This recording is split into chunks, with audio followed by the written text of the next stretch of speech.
Hey everyone, Mherex here, bringing you another video. This is going to be the event and breakdown and Prizewall breakdown for the weekend showdown. Big thanks to Scotty. He did the breakdown for me again and for all of you. So thanks, Scott. It's huge. Comes in clutch for a ton of people. Really appreciate the help. So on the left-hand side of my screen, you can see the solo points available. Right side, you can see Prizewall available. We'll start with the solo points. Tours have 3.853 million. And of course, all of this is what we know according to the blog, right? So it always can end up different in the game. Just want to mention that. Showdown event is live. Well, the showdown contest is live, but the event portion isn't. So there's also some stuff that could, well, you'll see. Anyway, showdown event, 4.2 million points possible. At least 750,000 points may be in harder to reach bonus milestones. This part isn't active yet, so we don't know where those will fall in the showdown contest itself, but that's typically the quantity that has been in there, so Scott's basing that off previous ones.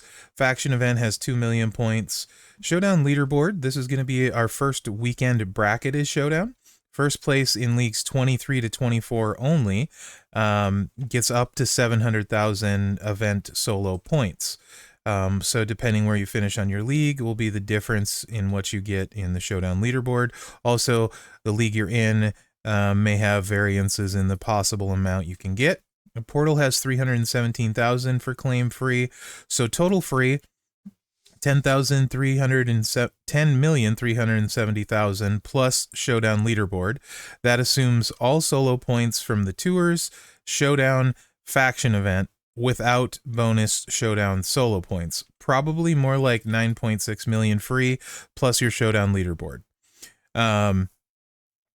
So yeah, I mean, we can take a look here and see where the stuff is in the milestones too. So like bronze chest, no medallions, silver chest has 500, gold chest has 1,000. Before that, there's a few medallions too, I think. Yeah. So you will get some medallions along the way, but then you get into the bonus ones. So let's, say 9.6 million free, and then you don't showdown leaderboard. You're going to basically get some coin and some tokens, right? Now you add your leaderboard into it, and Scott's saying up to, if you get everything else, 10.3 plus showdown leaderboard. So we'll check out what's in those. You can see some more tokens, 10.1, some more tokens, and then 10.3 just misses this, so that would be your leaderboard coming into it. Again, nothing that flashy there. You get leaderboard, now you're up to like 11 million and still just 25 Becky shards, no extra medallions. So looking at this looks to me like it's designed to have the bracketed showdown leaderboards to give people something to compete for, spend for, the moments in there. So I think that'll get people to spend in their bracket. But even with that, you're going to miss out most likely on the medallions as well, the extra medallions. So you're going to have to do extra on top of finishing first to start getting into your medallions. That's where we're going to look at the Prizewall coins here. So, I mean, really, honestly, guys, you either get to this almost 11.4 million milestone, or these bonus milestones actually don't really mean anything. There's hardly anything worth it between the gold chest at 9.4 million all the way up to 11 million. So that's almost like 2 million points of not much in the way of decent rewards. I mean, there's 10 El Grande shards, 25 Becky shards. That's it. And then some econ. So like really, it's not, in my opinion, worth pushing between here and here. That's where you start thinking like, is it worth it here for 3,000 medallions? You know what I mean? And then the next milestone has 4,000 medallions, and then the one after that has 4,500. We'll talk more about the Prizewall and the medallions in a little bit. Where is this event actually worth pushing, right? So Prizewall coins, tours have 1,000, premium showdown free. That you can get approximately 2,440. That assumes 3 matches and getting to 800 notoriety. If you don't have showdown promoters, you're not going to hit that. My free to play will probably get like 1,000, maybe 1,500 out of it if I'm lucky. So solo event free 2,500. That's of course assuming you get to, oops, the gold chest. Bonus milestones free-ish, none before 11.3, so you're not getting any free-ish. Faction event has 100. Now, faction leaderboard also has some in it, which there's huge variance here, right? So the faction competition, you go here, your rewards. First place gets 6,500, second 5,500, third 5,000, and then you start reducing drastically. 4th to 10 is 4,000, and then a huge dip between 11 and 20, 2,000, and then even between 21 to 40, there's another dip. They really, the faction milestones for factions completely horrible spread, right? Most people are going to get almost none, between 500 and 1,000, right? So you can't really count on a lot there unless you're in a top faction. So keep that in mind. But up to 6,500. Showdown event has 3,000 in it. That's not live yet, so we don't know for sure. Some amount likely and hard to reach bonus showdown milestones. That's always the case. Don't know the amount, so you can't necessarily count on all of that. But total free-ish 9,040 plus faction leaderboard. That assumes all showdown event Prizewall coins, including the ones in hard to reach bonus milestones. So 9K plus leaderboard, and let's say leaderboard averages like 2K for a lot of you. That's like 11,000, somewhere between 10,000 and 11,000, but that's getting all the hard to reach milestones. So I think a lot of people are probably going to come in more like around 8,000. You know what I mean? 7,000 to 10,000 is probably the range for most people. I would say and most people likely being 7 and 8. So yeah, anyway, now let's take a look at the prize wall. Now that we have an idea, and again, like I said, most of the bonus milestones that you can get without spending, and that's even if you can win your bracket, there's nothing in there. Like, it's not a big deal. So, and almost for sure people are going to spend to win their bracket in this one, in a lot of brackets, because people will want the moment. So yeah, I mean, like, so most likely it's just not worth it unless you can get into these. And then is it really worth it to spend? Let's take a look. Well, that's going to a lot depend on what you like, what you want on the wall.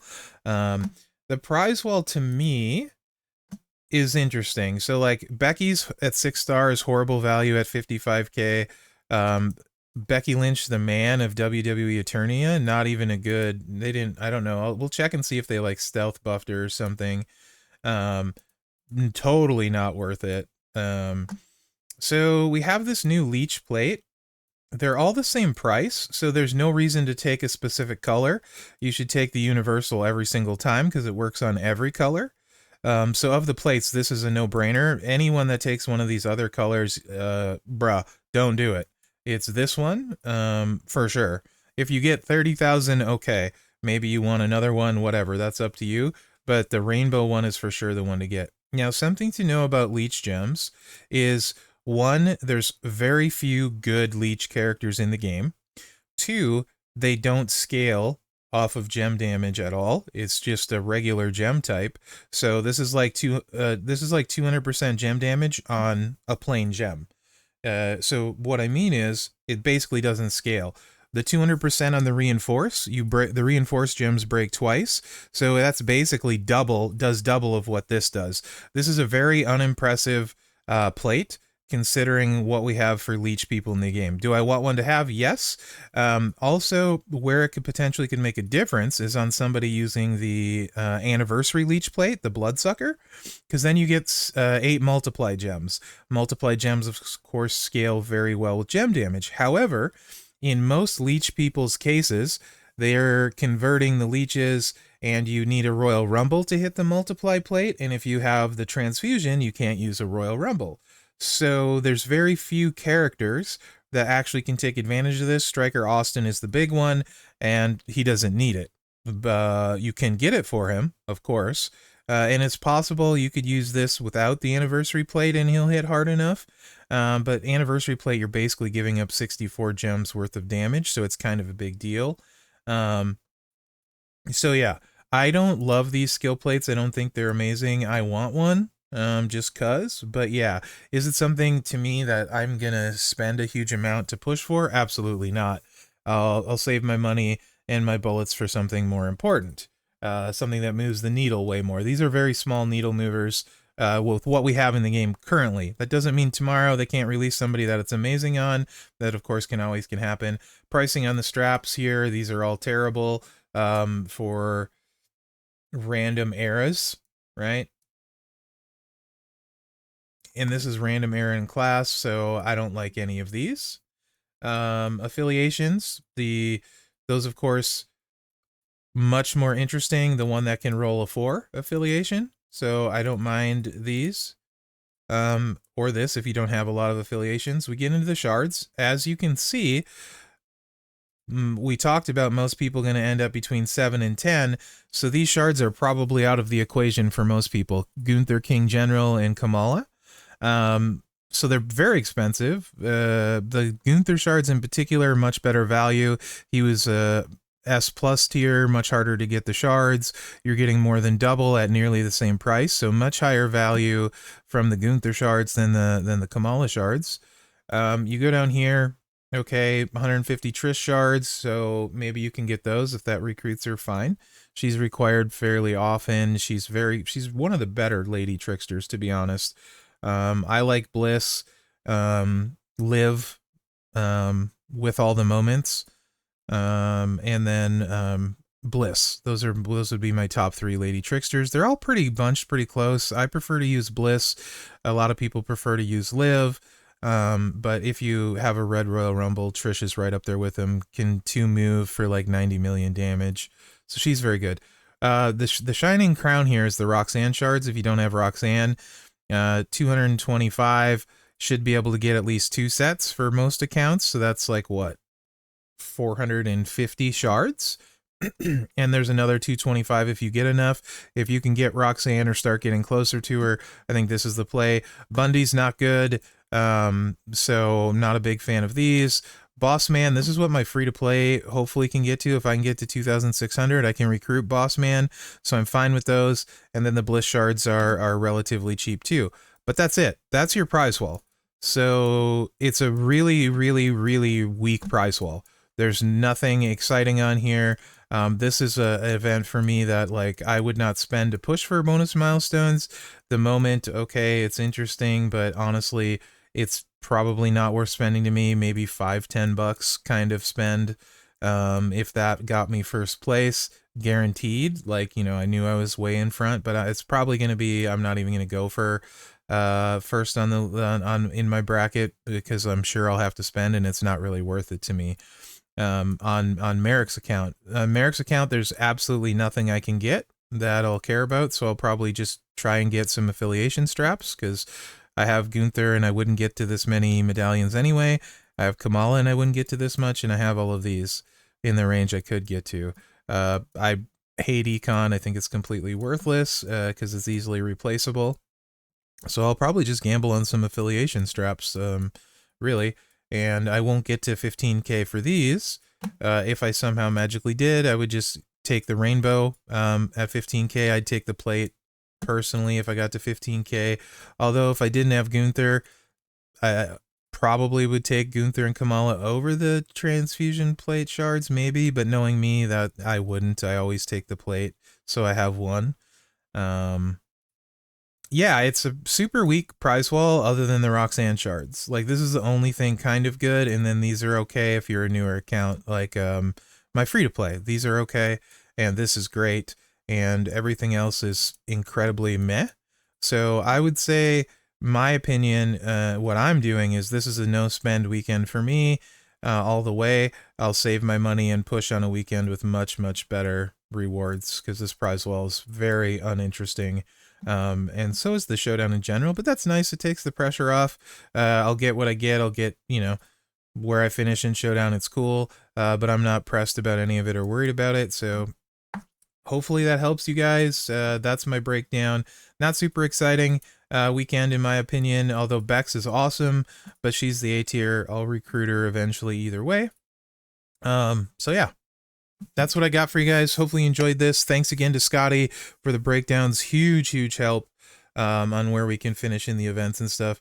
And just keep in mind, this is the first of the bracketed ones, so it could be slightly different than we think because it's not live, but it should put you in the ballpark. So especially because the milestone portion is live, and we know we're not getting to the 11.3 milestone free-ish, even with leaderboards. So thanks for watching, guys. Remember to like, subscribe, and share because that really helps me out.